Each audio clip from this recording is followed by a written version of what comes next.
Ankleshwar industries એસોસિએશનના AWMA ને CCAની મંજૂરી મળતા ઉદ્યોગકારો ખુશખુશાલ જોવા મળી રહ્યા છે। અંકલેશ્વર ઇન્ડસ્ટ્રીઝ એસોસિએશનના AWMA ને હાલ CCAની મંજૂરી મળતા ઉદ્યોગકારો ખૂબ જ ખુશ છે। આ મંજૂરીની રાહ જોઈ રહ્યા ઉદ્યોગકારોને આ સુરુચિ અને અપેક્ષા પૂરી થવા પર સંપ્રતિ ભારે આનંદનો અનુભવ થઈ રહ્યો છે। આ પહેલા ગુજરાત પ્રદૂષણ નિયંત્રણ બોર્ડ દ્વારા એફ્લુએન્ટ ટ્રીટમેન્ટ પ્લાન્ટ માટે આ મંજૂરી 1 વર્ષથી ન મળવા પર અંકલેશ્વર ઉદ્યોગકારોએ ગુજરાતની રાજધાની ગાંધીનગરમાં ઉપવાસ આંદોલન પણ યોજ્યું હતું। આ આંદોલન દરમિયાન રાજ્યમંત્રી ઈશ્વરસિંહ પટેલની મધ્યસ્થતાથી આ મુદ્દા પર ચર્ચા કરવામાં આવી હતી અને મંત્રીએ સંકટ નિવારણ માટે પગલાં લીધા હતા। આંદોલનને સફળતાપૂર્વક નિવારણ મળ્યું અને આજરોજ AWMA ને CCAની મંજૂરી મળી ગઈ છે, જે અંકલેશ્વરના ઔદ્યોગિક જગતમાં એક મોટું મેળકું બની રહ્યું છે। અંકલેશ્વર જે એશિયાની સૌથી મોટી ઔદ્યોગિક વસાહત તરીકે ઓળખાય છે, આ મામલે મળેલી મંજૂરીથી ઉદ્યોગકારોને મોટી રાહત મળી છે। અંકલેશ્વર ઇન્ડસ્ટ્રીઝ એસોસિએશનના AWMA CCAની મંજૂરી માટે અગાઉ ધરણા પ્રદર્શન યોજાયા, જે ધરણા પ્રદર્શનને લઈને રાજ્યમંત્રીએ દાખલગીરી કરીને મામલે ઠાળે પાડ્યો હતો।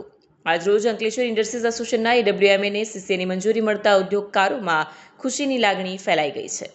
આ વસ્તુમાં ખાસ ખૂબ આભાર તો આપણા લોકલ ધારાસભ્ય માનનીય મંત્રી શ્રી ઈશ્વરસિંહ પટેલ, જેમણે આપણે સાથે જ્યારથી આપણો CETPની શરૂઆત કરી, EC લેવાનું કે NOC લેવાનું હોય કે કન્સેન્ટ લેવાની, એમાં અવિરત એમણે ખૂબ સહયોગ આપ્યો છે। એ સિવાય નામી અનામી ધારાસભ્યો ઘણા પણ, ખાસ કરીને મુખ્યમંત્રીશ્રીએ ભૂપેન્દ્રભાઈ પટેલે અને ડેપ્યુટી CM હર્ષભાઈ સંઘવીશ્રીએ પણ આપણને ઘણો સહયોગ કર્યો છે આ બાબતમાં। અને એ સિવાય આપણા લોકલ ભાજપ પ્રમુખ શ્રી જયભાઈ તેરૈયા અને પાસ પ્રમુખ આપણા જસુભાઈ ચૌધરી, એમણે પણ અથાગ પ્રયત્ન કર્યા છે। અને આ જે સફળતા છે સૌના સહિયારા સહયોગની સફળતા છે। આજરોજ અંકલેશ્વર વેસ્ટ મેનેજમેન્ટ જે અમારો ટ્રીટમેન્ટ પ્લાન્ટ છે એની CCAની 5 વર્ષ માટેની અમને મંજૂરી મળી ગઈ છે। અને આ તબક્કે હું આપણા મંત્રી ઈશ્વરસિંહ પટેલ, પર્યાવરણ મંત્રી અર્જુનભાઈ મોઢવાડિયા અને ખાસ જે પણ આપણા પૂર્વ પ્રભારી મંત્રી હતા કુંવરજી હળપતિ, ઘણા બધા ધારાસભ્યોએ અમને ખૂબ જ મદદ કરી છે। અને ખૂબ સારી રીતે આપણો ETP ચાલે અને ઉદ્યોગોનો વિકાસ થાય। અને ખાસ તો આ તબક્કે અમારા નોટિફાઈડ BJP મંડળ જયના પ્રમુખ જયભાઈ તેરૈયા અને અમારા જે AWMAના તમામ ડાયરેક્ટરો, ખાસ તો મહેશભાઈ રોજે રોજ એમનું ગાંધીનગર આ બાબતે જવાનું થતું હતું, જીતુભાઈ અને બંનેને ખૂબ જ મહેનત કરી છે। અમે તો ખાલી વચ્ચે એક પાર્ટીના માણસો તરીકે અમે કામ કરી રહ્યા છીએ અને એસ્ટેટનો વિકાસ થાય એમ જ અમને રસ છે। આજરોજ Ankleshwar waste management association AWMA જે અંકલેશ્વર GIDC સ્થિત કોમન ઇફ્લુએન્ટ ટ્રીટમેન્ટ પ્લાન્ટ છે એને આજે સરકારશ્રી દ્વારા 5 વર્ષની જે મંજૂરી આપવામાં CCA ગ્રાન્ટ કરવામાં આવી છે। ખરેખર અંકલેશ્વર GIDC અને ઉદ્યોગોને વેગ આપવા માટેનું આ સરકારશ્રીનું એક મહત્વપૂર્ણ પગલું છે। આ તબક્કે આપણા અંકલેશ્વરના ધારાસભ્યશ્રી અને ગુજરાત સરકારના માનનીય મંત્રી શ્રી ઈશ્વરસિંહ પટેલ સાહેબના અથાગ પ્રયત્નના લીધે આજે આ જે ઉદ્યોગકારોનું અને ઉદ્યોગોનું જે સપનું હતું એ આજે સાકાર થયું છે। આ તબક્કે સવિશેષ હું માનનીય મુખ્યમંત્રી શ્રી, ઉપમુખ્યમંત્રી શ્રી, પર્યાવરણ મંત્રી શ્રી અર્જુનભાઈ મોઢવાડિયા, પ્રવીણભાઈ માળી તેમજ GPCBના તમામ અધિકારીઓ, ભારતીય જનતા પાર્ટીના તમામ પદાધિકારીઓ અને જે ધારાસભ્ય પૂર્વ પદાધિકારીઓ, મંત્રી શ્રી તમામનો આ તબક્કે હું આભાર માનું છું। અને જે ભારતીય જનતા પાર્ટીની સરકાર દ્વારા આ ઉદ્યોગોને વેગ આપવાનું જે મહત્વપૂર્ણ કામ કરવામાં આવ્યું છે તે બદલ હું સરકારશ્રીનો પણ હૃદયપૂર્વક આભાર માનું છું। અને અંકલેશ્વર વેસ્ટ મેનેજમેન્ટ એસોસિએશનના જે તમામ પદાધિકારીઓ શ્રી મહેશભાઈ, જીતુભાઈ, રમેશભાઈ અને અન્ય તમામ ડાયરેક્ટરશ્રીઓને આ તબક્કે અભિનંદન પાઠવું છું।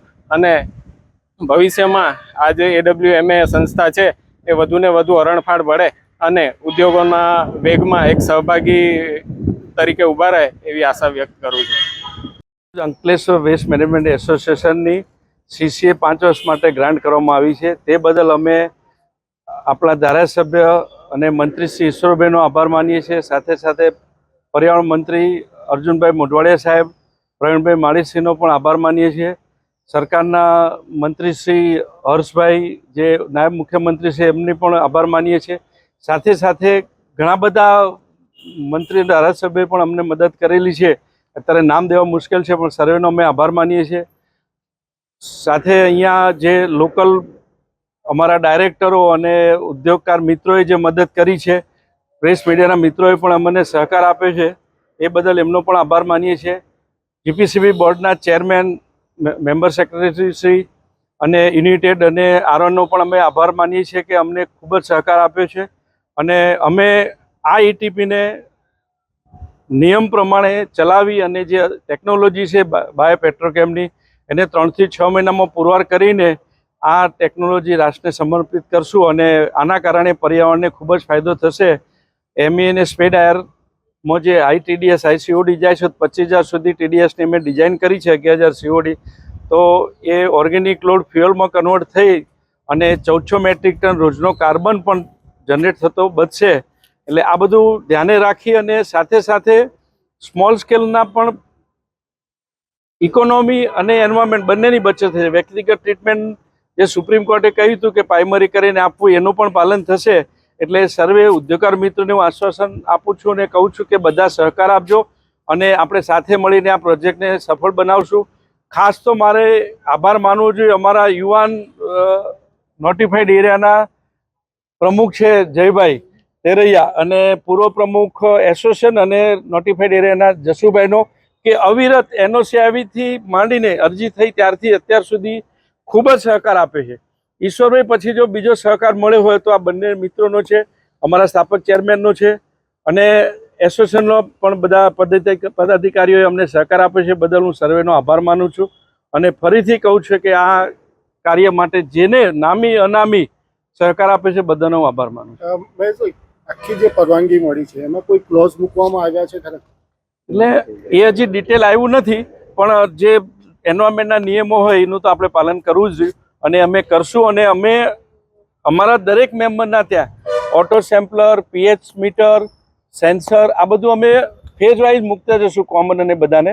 અને અમે ઈટીપી ચલાવવા પણ બાયોપેટ્રોકેમને 7 વર્ષ માટે આપે છે, એની પણ જવાબદારી છે. નોર્મ્સમાં કંઈ બી પ્રોબ્લેમ આવે તો એને દંડ ભરવાનો અને જે મોનિટરિંગ કરતી એજન્સીને પણ 5% ક્વોલિટી ક્વોન્ટિટી વેરિએશનથી વધારે ચલાવવામાં નહીં આવે ને તો એને પણ દંડ થશે. કોઈ સરકાર તરફથી કોઈ પ્રતિનિધિ તમારા પર મૂકવામાં આવશે? હા, અમારા ત્યાં ડીઆઈસીના જે જનરલ મેનેજર છે એમના મેં ડાયરેક્ટર તરીકે લીધેલા છે. વીર જર્નાલિસ્ટ ઇમ્તિયાઝ પઠાણ સાથે સત્યા ટીવી ન્યૂઝ અંકલેશ્વર.